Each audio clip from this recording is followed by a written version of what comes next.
La haine autour de Cristiano Ronaldo devient complètement folle. Pendant près de 2 décennies, Cristiano Ronaldo était intouchable. Il était la superstar qui portait le Portugal dans les moments les plus difficiles, battait tous les records et construisait l'une des plus grandes carrières que le football ait jamais connue. Mais lors de la Coupe du Monde 2026, il est une nouvelle fois devenu la cible d'une avalanche de critiques. On parle déjà du cas Ronaldo après seulement un week-end de compétition. Il n'apporte plus grand-chose. S'il ne marque pas, s'il ne crée pas d'occasion et qu'il ne s'en procure pas lui-même, alors toute l'équipe joue uniquement pour essayer de lui offrir une opportunité.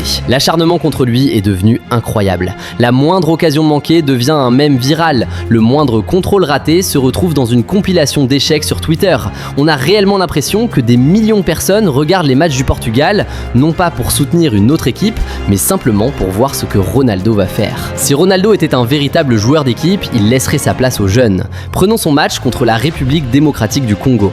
Tout le monde pensait que le Portugal allait s'imposer facilement après l'ouverture du score rapide de João Neves, mais les Portugais ont finalement concédé le nul et ont même eu beaucoup de chance de ne pas perdre. Au centre de cette performance décevante se trouvait Cristiano Ronaldo.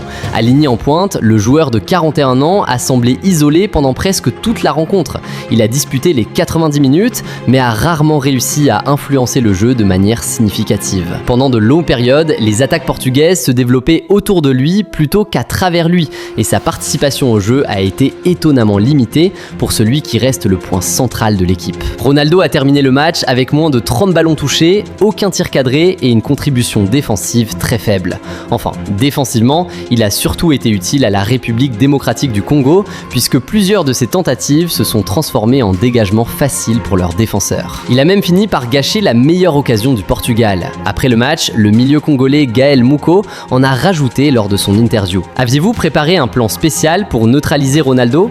Honnêtement, pas vraiment. Nous savons qu'il n'est plus le même joueur qu'avant. Il est plus âgé maintenant. Pour moi, c'est assez simple. C'est plus un grand joueur, c'est plus même un très bon joueur. Et il se pose la question de savoir est-ce que c'est juste un bon joueur. C'est possible, mais c'est pas comme, LeBron James, 41 ans, en NBA, c'est encore un des top 30, 35 meilleurs joueurs de la ligue. C'est reconverti dans un rôle intéressant, son QI basket phénoménal fait qu'il a de la longévité, même sur un peu plus de role-playing, un peu plus 3e meilleur joueur de l'équipe, avec Reeves et Doncic. Ok. James reste un joueur super pertinent. Ronaldo, en vrai, je sais pas. Techniquement, sur certaines actions où il est en bout de chaîne, c'était un peu flippant. Tactiquement, ses décrochages, je comprends pas l'idée.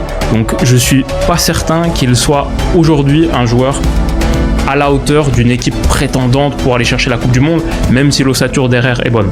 Pour être honnête, plusieurs joueurs portugais devraient remercier Ronaldo d'avoir monopolisé les critiques, car cela détourne l'attention de leur propre mauvaise performance. Vitinha, présenté comme le meilleur milieu du monde, s'est fait complètement dominer par le milieu congolais. Il a passé plus de temps à remettre son bandeau qu'à créer du danger. Le meilleur joueur du prétendu meilleur championnat du monde n'a quasiment créé aucune occasion. Et que dire de Roberto Martinez ? Il dispose d'un effectif rempli de talent, mais son équipe joue comme si elle avait peur d'attaquer. On dirait Arsenal. Ce que fait Roberto Martinez avec ce Portugal, c'est rien de moins qu'un crime footballistique. Comment est-ce que ça peut être autant le néant ? 2 tirs en 65 minutes sur ton match d'ouverture de Coupe du Monde contre la RDC, qui est une nation intéressante, mais quand même qui a dû passer par les barrages. C'est pas Ronaldo, ça. Et pourtant, il fait un mauvais match. Et pour moi, le Portugal serait mieux s'ils avaient un vrai avant-centre à la place. Mais ça, c'est aussi la 3e chose. Mais personne ne parle de ses problèmes, car dès que Ronaldo est sur le terrain, toute l'attention se porte sur lui. D'un côté, c'est remarquable qu'il joue encore à ce niveau à 41 ans. De l'autre, certaines critiques sont légitimes. Pendant des années, sa confiance en lui a été l'une de ses plus grandes forces. C'est ce qui a fait de lui Cristiano Ronaldo. Aujourd'hui, beaucoup considèrent cette même confiance comme de l'entêtement. Ils voient un joueur frustré par ses coéquipiers, obsédé par les succès individuels et refusant d'accepter un rôle plus secondaire. C'est d'ailleurs pour cette raison que j'appelle souvent Ronaldo le Homelander portugais. Pour ceux qui n'ont jamais regardé The Boys, Homelander est un super-héros qui a un besoin permanent d'être admiré, aimé et considéré comme la personne la plus importante de la pièce. Il est extrêmement puissant, mais aussi profondément insécure et déteste quand l'attention se détourne de lui. Comme Homelander veut toujours être la star des sets, Ronaldo veut toujours vivre les plus grands moments. Vous vous souvenez à quel point il voulait s'attribuer ce but lors de la Coupe du Monde 2022 ? Coup franc, penalty ou occasion décisive, il veut toujours être celui qui prend ses responsabilités. Et comme Homelander, il veut être le sujet principal de toutes les discussions après le match. Il y a aussi son côté émotionnel. Ronaldo affiche constamment ses émotions. Quand quelque chose tourne mal, tout le monde le voit. Ses réactions deviennent immédiatement virales. Comme Homelander lorsqu'il perd le contrôle. Pour la plupart des observateurs raisonnables, il est évident que Ronaldo n'est pas le seul problème du Portugal. Le remplacer par Gonçalo Ramos ne résoudrait pas miraculeusement tous les soucis de l'équipe. Les gars, il y en a beaucoup qui parlent de CR7 le problème, CR7 nul. Les gars, le problème pour moi vient pas de CR7. Le problème, c'est pas lui.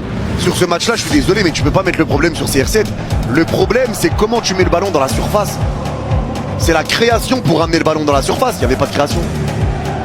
C'est comment t'amènes le ballon dans la surface, surtout. C'était fade. C'était fade, c'était pas. Pour moi, c'est pas Ronaldo le problème. C'est plus comment tu le sers, surtout. Le problème, c'est aussi certains de ses supporters. À chaque mauvais match de CR7, ses fans les plus extrêmes se précipitent pour accuser les autres joueurs plutôt que d'accepter que leur idole ait pu être mauvaise. Il est d'ailleurs très facile de distinguer ceux qui soutiennent réellement le Portugal de ceux qui ne soutiennent que Ronaldo. Cela ressemble presque à une secte. Peu importe ce qu'il fait, ils le défendront. Il pourrait enlever son short au milieu d'un match de Coupe du Monde et commencer à uriner sur la pelouse. Certains diraient encore « Regardez son aura, il affirme sa domination ». Après le match, au lieu de parler de la prestation collective du Portugal, beaucoup de supporters de Ronaldo ont préféré attaquer Bruno Fernandes sur les réseaux sociaux. Ils l'accusaient de ne pas assez chercher Ronaldo et de privilégier son propre jeu. João Neves a lui aussi été pris pour cible. Alors qu'il avait inscrit l'unique but portugais, il a reçu des centaines de milliers de commentaires négatifs, simplement parce qu'il avait déclaré que le succès appartenait au collectif et non à un seul joueur. Même la famille de Ronaldo est entrée dans la polémique sur les réseaux sociaux. Sa sœur adore les dramas, ce n'est d'ailleurs pas la première fois qu'elle se retrouve mêlée à ce genre d'affaires. Je suis d'ailleurs un peu surpris par la colère de certains supporters de Ronaldo. N'était-il pas en train d'expliquer il y a peu que la Coupe du Monde n'était qu'un tournoi de 7 matchs après la victoire de Messi? Alors pourquoi autant d'agitation? Ils se sont également attaqués à Thierry Henry pour son analyse. Le plus drôle, c'est qu'aucun n'a réellement répondu à ses arguments. Ils se sont contentés d'attaquer sa crédibilité. Oui, Ronaldo a été un meilleur joueur qu'Henry, mais cela ne signifie pas que ce qu'Henry dit est faux. Les supporters de Ronaldo reviennent toujours au même argument. Il a 41 ans, on ne peut pas lui demander de porter l'équipe. Je trouve que l'Argentine joue avec Lionel Messi. Les Argentins jouent avec Messi. Avec et pour Messi. Et pour Messi, mais avec aussi. Alors que le Portugal, en tout cas aujourd'hui, n'a joué que pour Cristiano Ronaldo, dans le seul but de jouer pour. Et c'est cette connexion-là finalement qui manquait. Alors qu'il y a un vrai travail qui a été fait par Scaloni, et c'est pas d'aujourd'hui, mais de réussir à créer ce lien entre les différents acteurs et les joueurs sur le terrain avec Lionel Messi, pour ne pas avoir simplement une individualité et le reste du collectif. Tout s'imbrique et c'est ça aussi la force. Pourtant, les débats sur son rôle ne datent pas d'aujourd'hui. Ils existaient déjà lors de la Coupe du Monde 2022. Après un bon début contre le Ghana, les critiques ont rapidement émergé. Le Portugal semblait plus lent offensivement et de plus en plus dépendant d'un seul joueur. Puis vint le 8e de finale contre la Suisse. Fernando Santos décida de laisser Ronaldo sur le banc. D'ailleurs, je ne sais toujours pas pourquoi Ronaldo avait été surpris. Il avait déjà passé une grande partie de sa saison à Manchester United sur le banc. Son remplaçant, Gonçalo Ramos, réalisa alors le match de sa vie. Un triplé et une victoire 6-1 contre la Suisse. Soudain, une question très inconfortable fit son apparition.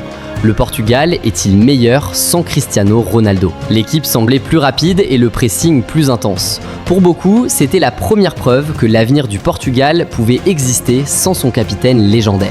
Ronaldo resta ensuite sur le banc contre le Maroc avant d'entrer en cours de match, mais le miracle n'eut pas lieu.